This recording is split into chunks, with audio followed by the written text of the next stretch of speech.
ఎంతో సింపుల్గా చేసుకునే ఆలుగడ్డ టమాటా కర్రీ నేను చూపిస్తున్నాను చూడండి ఒకసారి. ఎంత బాగుంటుందంటే అప్పటికప్పుడు మనం చేసుకొని తినొచ్చండి.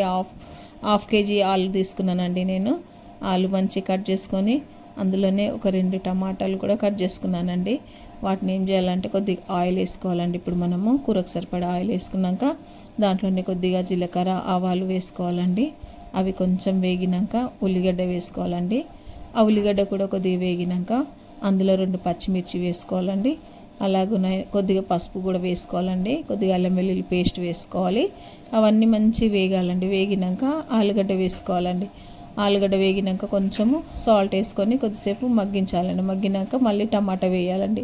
టమాటా కూడా కొద్దిగా మగ్గినాక కారము ధనియాల పొడి జీరా పొడి వేసుకోవాలండి. ఇవన్నీ మంచి మగ్గినాక 1 గ్లాస్ వాటర్ వేసుకోవాలండి అందులో. అంతే అండి. అందులో వాటర్ వేసుకున్నాక కూర మంచిగా ఉడికిపోతుంది అండి. ఆలు ఉడికినాక కొత్తిమీర వేసి సర్వ్ చేసుకోమని